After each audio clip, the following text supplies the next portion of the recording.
The Galactic Council had ruled the known universe for 10,000 years. They had seen empires rise and fall. They had watched stars die and new worlds born. They believed they understood all species, all behaviors, all fears. Then the humans arrived. It started 3 cycles ago when the first human ship docked at Station Verity. The station floated at the edge of neutral space, a massive structure of metal and light where all species came to trade and talk. The Council used it to judge new species, to decide if they were worthy of joining galactic civilization. The humans confused everyone from the first day. Counselor Veth remembered that day clearly. He was an old being, his body made of crystalline bone that clicked when he moved. He had judged over 200 species in his long life. He knew fear when he saw it. He knew submission. The humans showed neither. When the Kreth warlords entered the chamber, their massive bodies covered in battle scars and their teeth dripping with venom, most species would fall to the ground. They would beg. They would offer tribute. The humans simply nodded politely and asked if the Kreth wanted to try something called coffee. When the Archons floated in, their bodies made of pure light so bright it hurt to look at them. Most species would shield their eyes and weep. The humans put on dark glasses and said the Archons were pretty. When the Varax handlers walked past with their beasts on chains, creatures that had destroyed entire colonies, most species would run. The humans took pictures. Counselor Veth found this unacceptable. He called a meeting with the other senior council members. They gathered in a private chamber, far from human ears. They do not understand their place, Veth said, his crystalline limbs clicking with anger. They smile at everything. They fear nothing. This cannot continue. Perhaps they are simply stupid, suggested Warden Kral, a Kreth whose body was more scarred than skin. Stupid creatures do not know when to be afraid. No, said Archon Loomis, her light dimming as she thought. I have spoken with them. They are intelligent. Perhaps too intelligent. They simply do not see us as threats. Then we must teach them, Veth decided. We must show them what true fear looks like. The plan was simple. The Council would place a Varax cub in the human habitat. Not a full-grown Varax, which would simply kill them all, but a juvenile.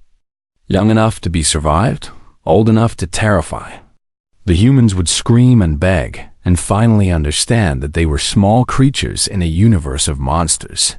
The cub they chose was called Subject 7 in the records. It had no real name. Varax did not get names. They got numbers and cages and pain. Subject 7 had killed 4 handlers before its transport to Station Verity. It was considered one of the most aggressive specimens ever bred. Its scales were black as empty space, and they rippled with glowing patterns that meant death in 100 languages. It had 6 eyes that never blinked, and claws that could cut through metal like paper dot. It was also, though no one cared to notice, very young and very alone. The human habitat was on level 7 of Station Verity. It was a simple space with sleeping quarters, a small kitchen, and a common room where the team gathered to work and talk. The walls were covered with pictures from Earth, images of blue skies and green, forests that seemed strange and alien to most species. 5 humans lived there. Pogdahi was the youngest. She was 26 years old, with sharp eyes and steady hands. She had earned her position as science lieutenant by staying calm when others panicked. During her first space mission, the hull had cracked and air had started leaking into the void. While others screamed, though he had walked to the emergency kit, pulled out the sealant, and fixed the crack. Then she finished her lunch. Kim Tai-woo was the xenobiologist. He was 32, quiet, and patient. He had spent his career studying alien life forms, learning their behaviors and needs. Once, on a distant moon, he had found a wounded silken mole. These creatures were known to eat anything that moved, including researchers. Taiwu had spent 3 days feeding it by hand until it healed. He still had the scars on his arms. He also had a published paper and a creature that had followed his ship for 2 light years before finally swimming back into the void. Yunhana was the medic. She was 29, warm, and practical.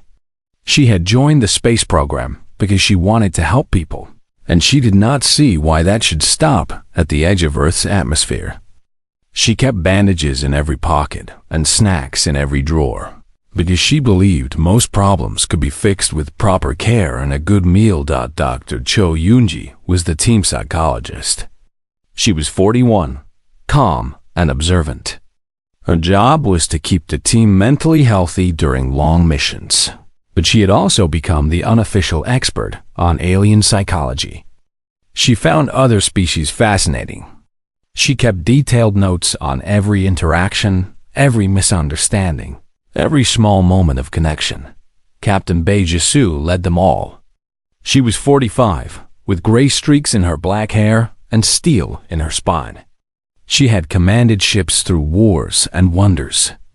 She had faced pirates and plagues and politicians.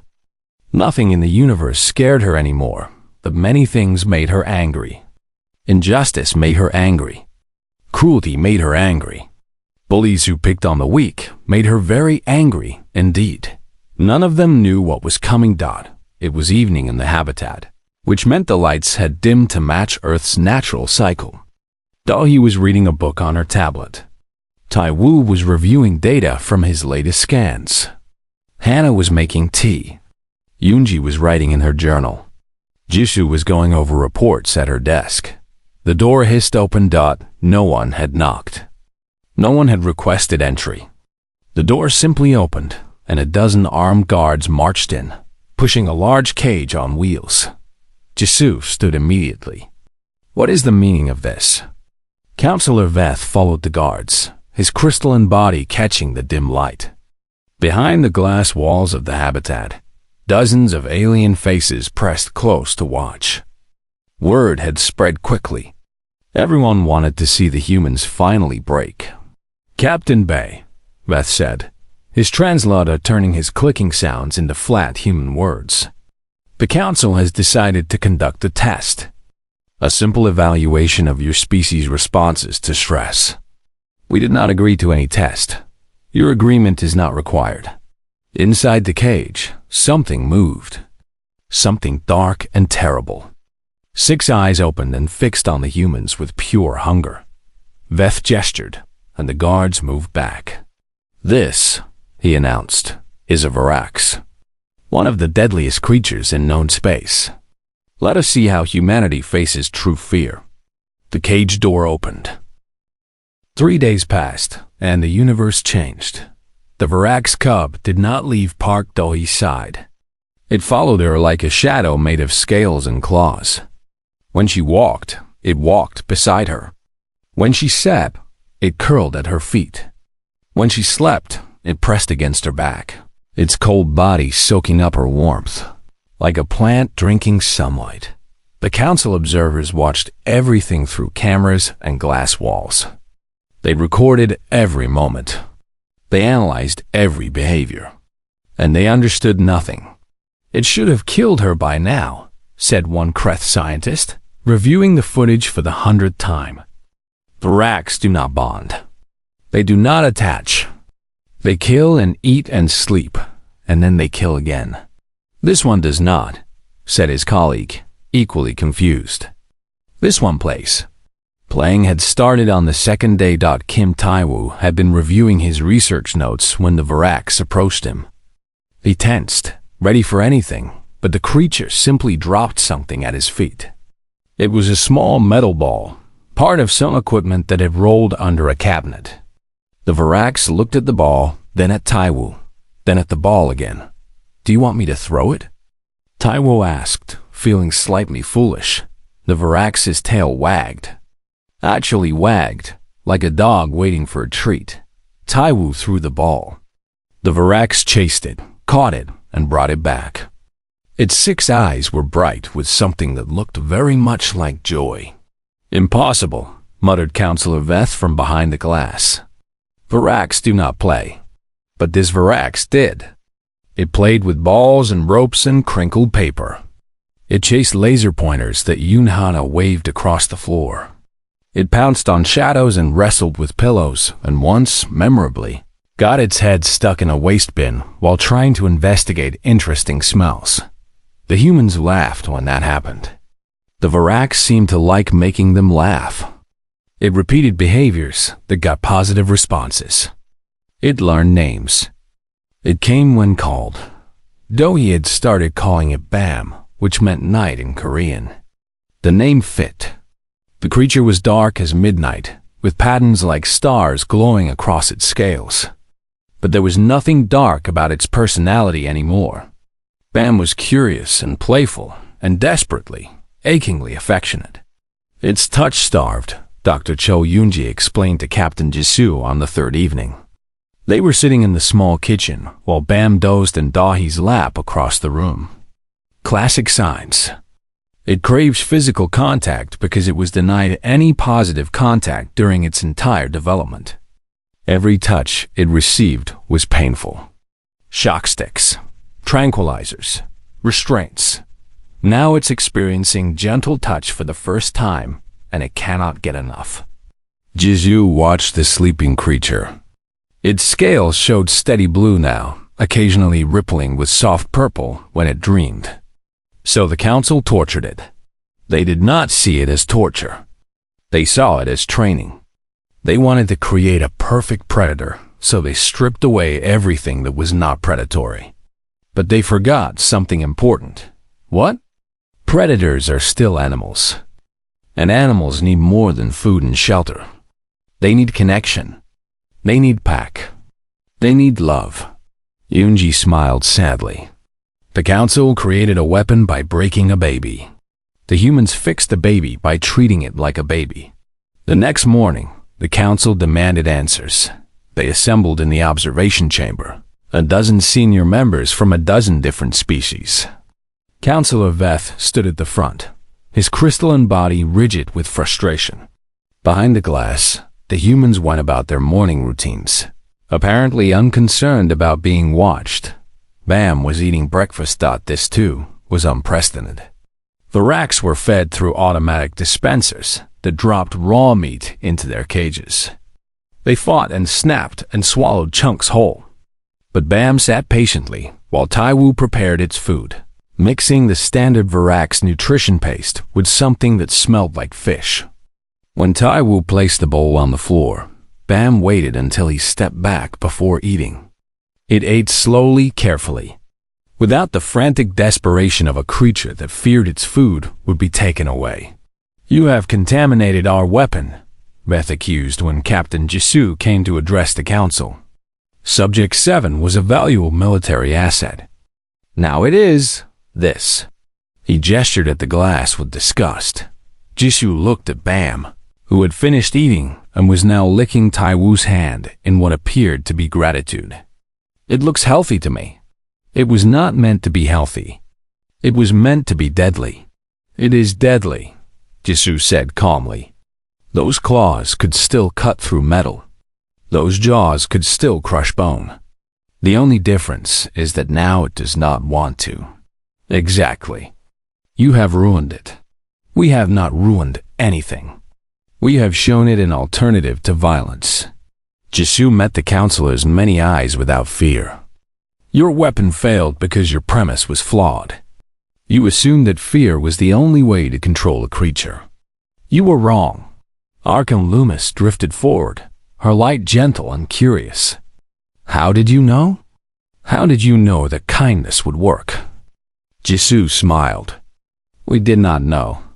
We simply tried. It is what humans do.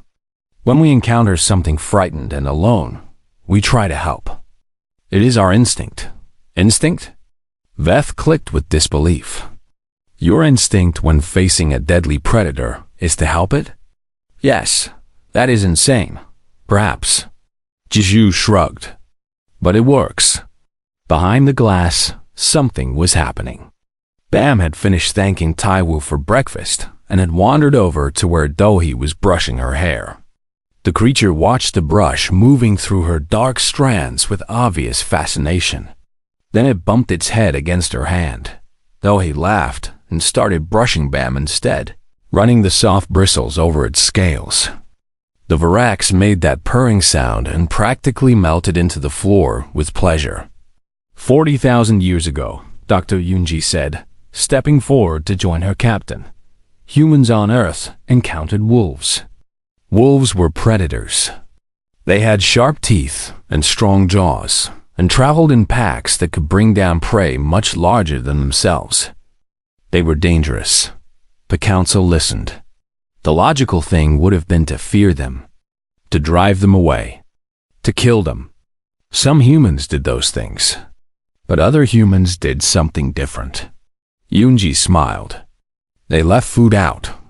They let the wolves come closer. Over generations, they turned wolves into dogs. They turned predators into family. We have done this again and again throughout our history. We have tamed horses that could trample us. We have befriended cats that could claw out our eyes. We have kept snakes and spiders and creatures that any sensible species would avoid. Yunji looked at Bam, now lying on its back while Dahi rubbed its belly. It is who we are. It is what we do. Counselor Veth was silent for a long moment. You are saying, he said finally, that humans turn monsters into pets. We prefer the word companions, Jisoo said. But yes. The council had no response to that. The Vorax cub exploded from the cage like a nightmare given form. Its body was pure muscle wrapped in scales darker than shadow. Bioluminescent patterns raced across its skin, flashing red and orange and violent purple. These were threat colors. Warning colors. Colors that meant death in every corner of the galaxy. Its 6 eyes locked onto the nearest human, and its claws scraped against the floor with a sound like knives being sharpened behind the glass. The alien observers held their breath. Some leaned forward with excitement. Others covered their eyes. All of them waited for the screaming to begin. Park, Dohi, was the nearest human. She had been sitting on the couch reading when the guards burst in. Now she was standing, her tablet forgotten on the cushion behind her. The Varax was 3 meters away. Its muscles tensed. It was going to leap. Dohi did something strange. She breathed out slowly, let her shoulders drop, and crouched down. Not to hide. Not to run. She made herself smaller, less threatening, and she looked at the creature with soft eyes. Oh, she said quietly. Look at you. The Varax froze. It had been trained from birth to recognize fear. Fear meant food. Fear meant victory. Every creature it had ever met had screamed or run or fought. Those were the only responses it knew. This human did none of those things. She simply looked at it with something the Varax had never seen before. You're scared, Dahi said, her voice gentle and warm. Aren't you, little one? You're scared and alone, and you don't know what's happening. The threat patterns on the creature's scales flickered. Red faded to orange. Orange faded to yellow. It was confused. This was not how prey was supposed to behave. Behind the glass, Counselor Veth clicked with irritation. Why does she not run? The creature will kill her if she does not run. No one answered him. No one could look away. Kim Taiwu moved slowly to Dahi's side. He had spent his life studying alien creatures, learning their needs and their fears. He looked at the Varax and saw past the claws and the scales and the glowing warnings. He saw an animal. A young animal. A young animal that was cold. Varax are cold-blooded, he said quietly, just loud enough for Dohi to hear. They come from a hot world. They seek warmth. He reached into his pocket and pulled out a thermal pack. It was a simple thing, a small pouch filled with chemicals that produced heat when activated. Humans use them for sore muscles and cold hands. Taiwu had been carrying it because the station's temperature was always too cold for his comfort. He squeezed the pack to activate it, and gentle warmth spread through the material. Then, slowly and carefully, he placed it on the floor between Dahi and the Varax, the creature's 6 eyes fixed on the pack. Its nostrils flared. It could feel the heat from where it stood, a tiny sun in the cold room. Something in its posture changed. The aggressive crouch softened. The claws retracted slightly. "That's right," Dahi said, still crouched, still calm. "It's warm. It's safe. You can come closer if you want." The Varax took 1 step forward, then another. Its threat patterns continued to fade, yellow becoming green, green becoming blue. Colors no one had ever seen on a Varax before. Colors that might mean calm. Colors that might mean hope. It reached the thermal pack and touched it with 1 careful claw. A shiver ran through its entire body, and it made a sound. Not a growl, not a hiss. Something softer. Something almost like a sigh. Behind the glass, dozens of alien observers stood in shocked silence. This was not possible. Varax did not calm down. Varax did not approach prey without attacking. Varax did not make sounds like that. Councillor. Veth pushed forward until his crystalline face was pressed against the glass. "What are they doing? What trick is this?" Captain Beijisu had moved to stand near the door, positioning herself between the guards and her team. She watched Dahi and Tai Wu with the Varax, and a small smile crossed her face. She had seen this before. Not with alien predators, but with frightened children in war zones. With wounded animals after disasters. With broken people who had forgotten what kindness felt like. Humans were very good at this. Dahi slowly extended her hand, palm down, fingers relaxed. It was the same gesture humans had used for thousands of years when meeting. Strange dogs, non-threatening, offering rather than taking. An invitation, not a demand. "It's okay," she said. "I won't hurt you." The Varax looked at her hand, then at her face, then back at her hand. Its 6 eyes blinked, one after another, processing information that did not fit anything it had learned. It had been raised in a cage. It had been fed through slots in the wall.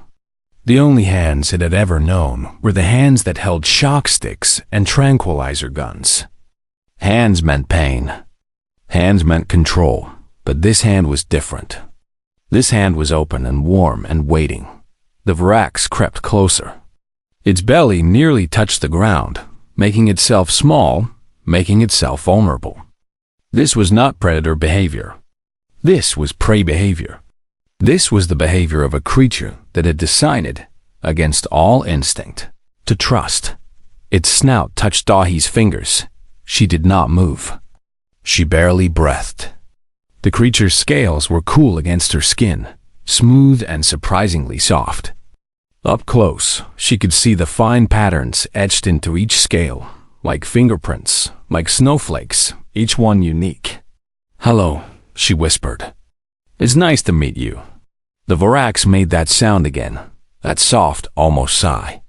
Then it did something that made every observer behind the glass gasp with disbelief. It lay down, not in attack position, not coiled to spring. It lay down on its side, curled around the thermal pack, and pressed its head against Dahi's knee. Its 6 eyes closed, one by one. The bioluminescent patterns settled into soft, steady blue. Yunhana approached carefully, hermetic's instincts telling her to check both patient and predator. "Is it sleeping?" "I think so," Tai Wu said, his voice filled with wonder. "I think it was exhausted, stressed, cold, alone, and now it feels safe." Dr. Cho Yunji was already taking notes, her eyes bright with fascination. "Look at the color patterns. Blue indicates calm in most bioluminescent species. It's completely relaxed. I don't think it's ever been completely relaxed before." Behind the glass, Councillor Veth made a sound of pure frustration. "This is impossible. The creature is designed to kill. It should have killed them all by now. Arkham Loomis floated closer to the glass, her light soft and thoughtful. Designed, she repeated. Yes, but perhaps design is not destiny. Perhaps there are things we did not account for, such as... The Archon watched as though he gently stroked the sleeping Varax's head. The creature made a new sound, a low vibration from deep in its chest, almost like a purr. Such as kindness, Loomis said. When was the last time anyone showed that creature kindness? Veth's crystalline body clicked with confusion. Kindness? What does kindness have to do with anything? It is a weapon. One does not show kindness to a weapon. And yet, Loomis said, the weapon seems quite happy to receive it. In the human habitat, the Varax slept on, warm and safe for the first time in its short, terrible life. 2 weeks after the test began, everything fell apart. Not for the humans. For the Council, word had spread through Station Verity like fire through dry grass. The humans had tamed a Varax. Not with weapons. Not with technology. Not with chemicals or restraints or any of the tools the galaxy used to control dangerous creatures. They had tamed it with kindness and warmth and belly rubs. Species that had feared humanity now watched them with new eyes. Species that had dismissed humanity now whispered in corridors and meeting halls. Some were fascinated. Some were disturbed. Many were both. Counselor Veth called for Subject 7 to be returned to Varax containment. The request was denied. On what grounds? Veth demanded of the station administrator. On the grounds that removing the creature would cause unnecessary distress, the administrator replied. She was a silken, her long body coiled around her chair like a ribbon, her many eyes blinking with amusement. To both the creature and the humans. Since when do we care about human distress? Since they started making us look like fools. It was true. The test had been designed to humiliate humanity, to show them their place in the galactic order. Instead, the test had revealed something uncomfortable about the galaxy itself. For 10,000 years, the Council had ruled through fear. They had weapons and armies and terrible creatures bred for destruction. They had believed that power came from the ability to hurt. The humans had demonstrated a different kind of power entirely. Dr. Cho Yunji requested permission to address the Council. Permission was granted, though several members made their displeasure known. She stood before them in the great assembly hall, a small human woman surrounded by beings of crystal and light and ancient fury. You want to know how we did it, she said without preamble. You want to understand the trick. There must be a trick, said Warden Crawl, his scarred body leaning forward with menace. Humans are soft and small. You have no natural weapons. You should be prey, not predators. We are both, Yunji said calmly. That is what you do not understand. Humans evolved as persistence predators. We chased our prey across vast distances until it collapsed from exhaustion. We were patient. We were relentless. But we were also social creatures who lived in groups and cared for our young. She began to walk slowly across the floor, letting her words fill the space. A human baby is helpless for years. It cannot walk. It cannot feed itself. It cannot defend against predators. For our species to survive, we had to develop something special. We had to develop the capacity to love things that were not us. The Council was silent. This capacity expanded over time. We learned to love our families, then our tribes, then our nations, then our entire species, and then, she smiled. We ran out of humans to love, so we started loving other things. Dogs, cats, horses, birds, any creature that would let us close. We call this domestication. We pretend it is a practical thing, a matter of utility and survival. But the truth is simpler. We domesticate creatures because we are lonely. We are a species that needs to love and be loved. When we see a creature in pain, we feel an overwhelming urge to help. We cannot stop ourselves. It is written in our blood. Archon Loomis spoke, her voice like music. And the Varax? It was designed to resist such bonds. No creature can resist love forever, Yunji said. Your Varax was raised in isolation, starved of contact, taught that all interaction meant pain. But even after all that, it still wanted connection. It still craved touch. The moment it was offered kindness, it took it. Because that need is universal. Every social creature has it. You cannot breed it out. You cannot train it away. It is the foundation of consciousness itself. The council considered this. You are saying, Counselor Veth said slowly, that any creature can be tamed with kindness. I am saying that kindness is more powerful than fear. Fear makes creatures obey. Kindness makes them choose to follow. Yunji looked at each council member in turn. Your Varax handlers use pain and terror to control their subjects. They created weapons that would turn on them the moment the pain stopped. We used warmth and patience. We created a friend who would fight for us by choice. That is not practical, Veth argued. You cannot build an army with belly rubs, can you not? Yunji raised an eyebrow. Humanity conquered Earth not through strength alone.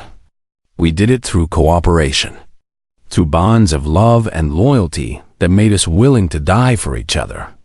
Our greatest armies were not made of soldiers who feared their commanders. They were made of soldiers who loved their companions. She let that sink in. You think we are soft because we show kindness. You think we are weak because we love easily. But consider this. Every predator humanity has ever befriended has become our ally. Dogs guard our homes. Horses carry us into battle. Hawks hunt by our side. If we can turn your Varax into a friend in 2 weeks, imagine what we could do with more time. Imagine a galaxy where humans have befriended every dangerous species you have created. Imagine all your weapons choosing to protect us instead of attack us. Yunji smiled gently. That is the threat you should be afraid of. Not that we will fight you, but that everything you try to use against us will end up sleeping in our laps. The assembly hall was absolutely silent. Then Warden Crawl began to laugh. It was a harsh sound, like rocks grinding together, but there was genuine amusement in it. The small creature speaks truth, he said. I have lived for 300 years. I have won 1,000 battles, and I have never been more frightened than I am right now. Frightened? Veth clicked with confusion. Of what? Crawl pointed at Yunji with one massive, scarred claw. Of a species that can make monsters love them. What defense do we have against that? Archon Loomis made a sound that might have been agreement. The Krath speaks wisdom. We have spent millennia building walls against violence. We have no walls against kindness. In the human habitat far from the assembly hall, Bam was learning a new trick. Yunhana had discovered that the Varax could catch treats in midair. She threw small pieces of fish, and Bam leaped and twisted, snatching each piece with impossible grace. Its scales flashed with colors that seemed to indicate excitement and pride. Park. Dahi clapped when Bam caught a particularly difficult throw. The creature immediately ran to her and pressed against her legs, seeking praise. She laughed and rubbed behind its ears, and the spot they had discovered made Bam practically vibrate with happiness. Good job, she said warmly. Such a good Bam. The creature's 6 eyes closed in pure contentment. Taiwu watched from the couch, making notes on his tablet. Its neural patterns have completely shifted, he reported. The aggression centers that were constantly active are nearly dormant now. The social bonding areas are stronger than any Varax ever recorded. In other words, Captain Jisoo said from her desk, we broke their weapon by being nice to it. We did not break anything. Taiwu smiled. We fix what they broke. There's a difference. Jisoo looked at Bam, now rolling on its back while Dahi scratched its belly. The most dangerous predator in known space, defeated by warmth and patience and love. Yes, she said quietly. I suppose there is. 1 month after the test began, the Galactic Council made a decision. They gathered in full assembly, all 47 voting members present for the first time in a decade. The matter was considered that important. The matter was considered that dangerous. The matter was a creature named Bam and the humans who had claimed it. Councillor Veth stood before the assembly with a formal declaration. Subject 7, also known as the Varax designated Bam, is council property. It was bred in council facilities, trained by council handlers, and assigned to council purposes. I move that it be returned to Varax containment immediately. Seconded, said 3 other members, their voices blending into one. Captain Bei Jisoo stood to respond. Beside her, close enough to touch, Bam sat on its haunches like a loyal dog. Its scale showed calm blue with ripples of purple that meant alertness. Its 6 eyes watched the council with obvious distrust. Bam is not property, Jisoo said clearly. Bam is a member of my crew. Murmurs swept through the assembly. Species whispered to species. Several members made sounds of disbelief. A Varax cannot be a crew member, Beth declared. It is an animal. A weapon. It has no standing in galactic law. Then galactic law is wrong. The murmurs grew louder. No one spoke to the council like that. No one challenged their authority so directly. Even the Kreth warlords showed proper respect when addressing the assembly. The humans, it seemed, had not learned that lesson. Dr. Cho Yoonji stepped forward. May I present evidence? Permission was granted, though Veth's crystalline body clicked with annoyance. Bam has demonstrated intelligence comparable to a human child of 5 years, Unji said. It understands simple commands in 3 languages. It recognizes individuals by name and voice. It shows preference and affection. It experiences joy and fear and curiosity and love. She pulled up a holographic display showing brain scans and behavioral data. More importantly, Bam has demonstrated moral reasoning. 3 days ago, Lieutenant Park stumbled and fell in the habitat. Bam immediately ran to her side and stood guard until others arrived to help. It showed concern. It showed protective behavior. It chose to act not out of training or instinct, but out of bond. Creatures can be trained to show such behaviors, Beth argued. Bam was not trained. Bam chose. There is a fundamental difference between a creature that obeys because it fears punishment and a creature that acts because it cares. Kim Tai-woo raised his hand. Permission to share additional observations? The council agreed. When Bam first arrived, it was aggressive, frightened, and dangerous. The council expected it to attack. It did not. Instead, it responded to kindness with trust. This suggests that Bam's violent tendencies were not natural but created. The council bred a creature for war, then used cruelty to make it cruel. He looked at Veth with steady eyes. Lieutenant Park showed it another way. She showed it that contact could mean warmth instead of pain. Within hours, Bam's behavior completely changed. Within days, it was playing and bonding and showing affection. The weapon you created was never truly a weapon. It was a baby that was hurt until it learned to hurt back. Irrelevant, Veth snapped. The creature's emotional state does not change its legal status. Perhaps it should, said Archon Loomis softly. All eyes turned to her. The Archons rarely spoke in full assembly. When they did, others listened. I have watched the humans closely, Loomis continued. I have studied their history through their own records. They are a young species, barely out of their cradle. They have existed for the blink of a cosmic eye. And yet, they have accomplished something remarkable. Her light pulsed slowly, thoughtfully. They have turned predators into partners. Not once, not twice, but hundreds of times across their history. Wolves became dogs. Wild horses became mounts. Fierce cats became companions. They did this not through force or fear, but through patience and love. Now they have done it again with a Virax, a creature we designed to be untamable. A creature we raised in pain and isolation specifically to prevent bonding. The humans tamed it in 2 weeks. She turned to face Veth directly. "This should terrify us," she said. "But not for the reason you think. It should terrify us because it shows how wrong we have been. For 10,000 years, we have ruled through fear. We have controlled through pain. We have believed that power comes from the ability to destroy. The humans have shown us another way. They have shown us that power can come from the ability to heal. That strength can come from kindness. That the greatest victories are won not by breaking your enemies, but by making them into friends." The assembly was absolutely silent.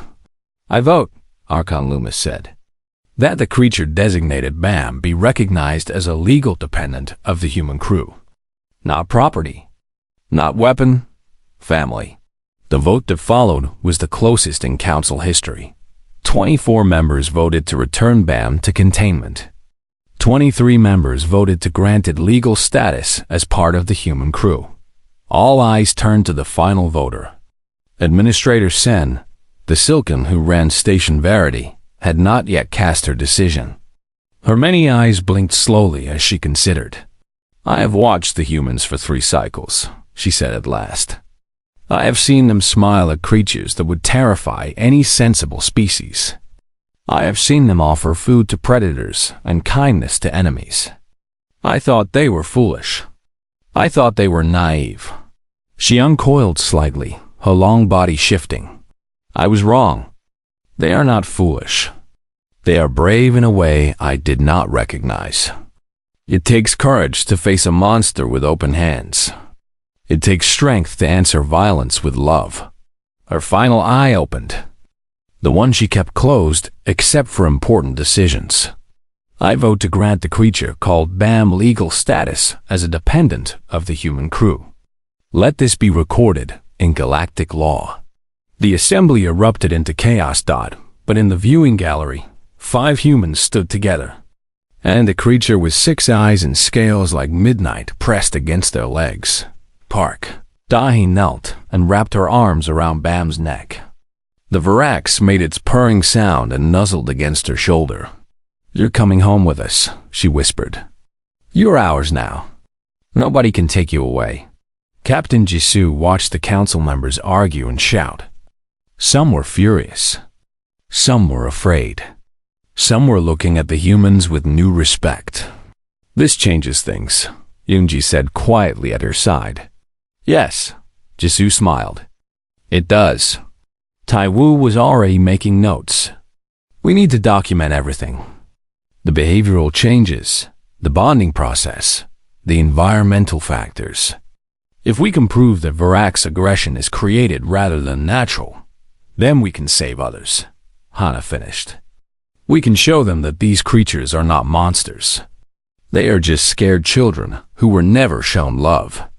BAM yawned, showing rows of teeth that could tear through metal. Then it flopped onto its side and demanded belly rubs. The most dangerous predator in known space. Defeated by kindness. Transformed by love.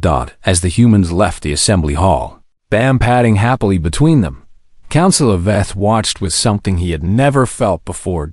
Fear. Real fear. Not of the creature, but of the species that had tamed it.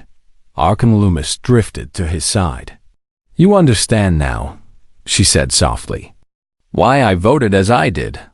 "They will befriend everything," Veth whispered. "Every weapon we create. Every predator we breed. They will turn them all." "Yes. How do we fight that?" Loomis was silent for a long moment. Then she laughed, a sound like bells ringing in empty space. "We do not fight it," she said.